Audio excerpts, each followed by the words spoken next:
This is the TV Live podcast with Rob Francis.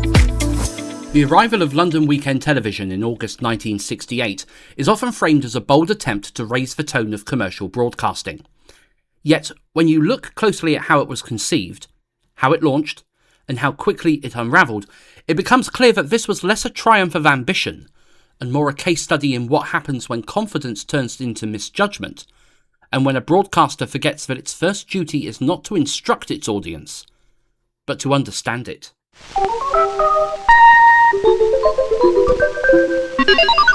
At the heart of the project was David Frost, a figure of considerable influence who had built a reputation on sharp interviews and clever presentation, and who believed that ITV, particularly its London weekend output, could be reshaped into something more refined and culturally significant, closer in spirit to the BBC than to the populist model that had made commercial television so successful. Yet this belief rested on a flawed assumption that viewers were simply waiting to be offered something more serious,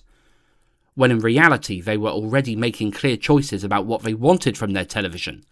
especially at the end of a long working week. Frost's London Television Consortium brought together an impressive collection of talent, including Michael Peacock, Frank Muir, and Doreen Stevens,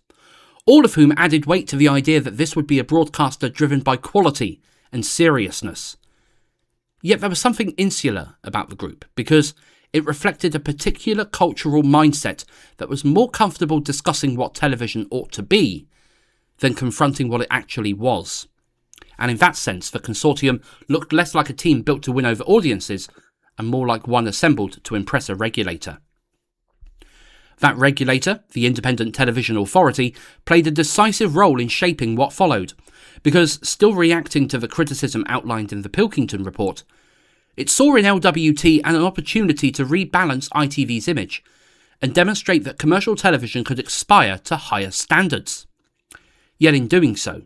it moved beyond simply awarding a franchise and into the territory of endorsing a particular vision, effectively backing an idea that had not yet been tested against the realities of audience behaviour,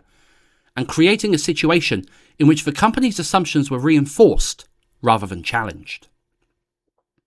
From the outset, the practical foundations of LWT were far weaker than its intellectual ambitions, because the failure to secure its preferred base at Teddington Studios forced it into Wembley Studios, while the requirement to absorb a larger workforce from rediffusion created immediate operational strain, particularly when those staff were expected to move from weekday schedules to weekend shifts without clear agreement on pay or conditions. And the decision to proceed with a launch despite these unresolved issues revealed a worrying willingness to prioritise image over substance. The result was immediate and deeply damaging because, within seconds of going on air, the station was plunged into silence as technicians walked out, leaving screens blank in a moment that should have marked a confident debut, but instead exposed a lack of basic preparation.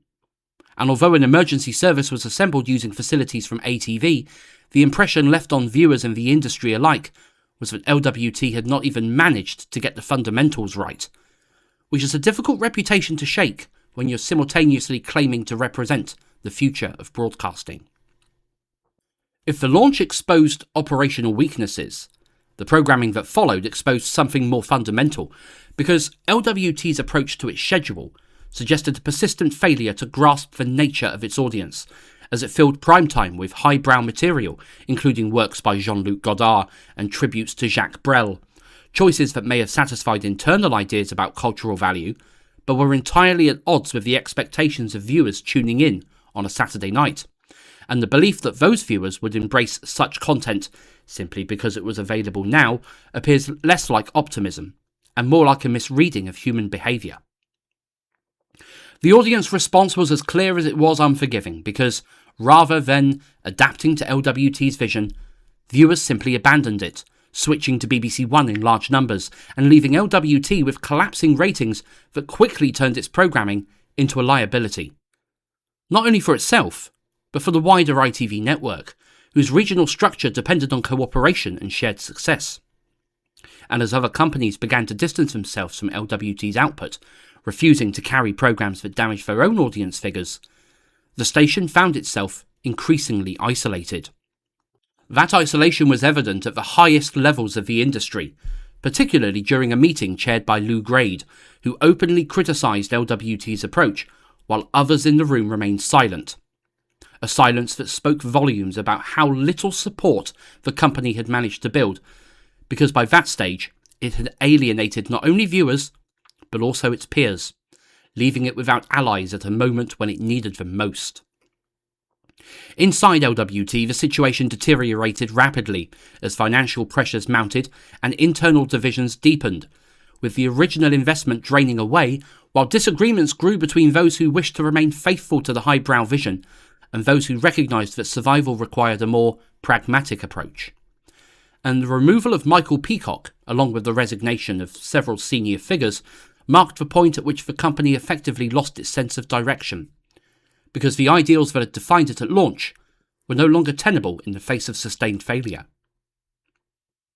The crisis that followed extended beyond the company itself, involving staff protests, petitions to the regulator, and discussions at governmental level about the future of the franchise, and it was into this environment that Rupert Murdoch entered, bringing with him a very different perspective on what television should be, one rooted not in cultural aspiration, but in audience appeal and commercial reality, and his rapid rise within the company, culminating in the removal of David Frost, highlighted just how fragile the original structure had been.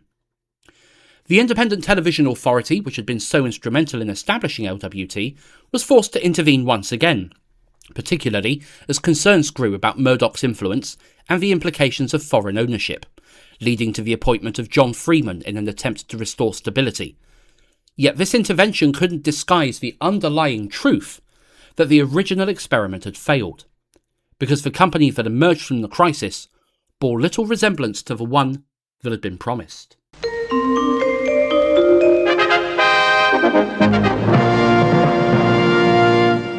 In the years that followed, LWT would recover and even flourish, producing successful and widely regarded programmes such as Upstairs Downstairs, and demonstrating that it was possible to combine quality with popularity. Yet this success was achieved not by adhering to its founding principles, but by moving away from them, embracing a more balanced approach that respected audience preferences rather than attempting to reshape them. And in doing so, it implicitly acknowledged the shortcomings of its early strategy. What makes the story of LWT's launch so compelling is not simply that it went wrong, but that it went wrong in ways that were entirely foreseeable,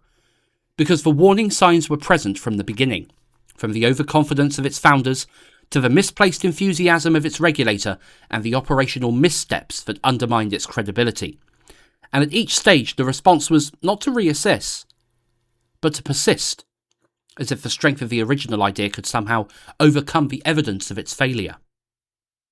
In the end, LWT survived not because its vision proved correct, but because it was abandoned. And while the company would go on to become a successful part of the ITV network, its early years remain a reminder that broadcasting cannot be built on assumption alone, and that any attempt to impose taste without first understanding demand is likely to fail, no matter how well-intentioned it may be, because audiences are not passive recipients of culture, but active participants in choosing what they watch. In the next episode of the podcast, we'll be focusing on David Frost once again, whose role in the LWT story was only one chapter in a much broader career, as he went on later to take on the challenge of launching a national breakfast television service, an effort that would reveal many of the same instincts, the same confidence, and perhaps unsurprisingly, many of the same flaws. This has been the TV Live podcast with Rob Francis, a Red Telephone Box production.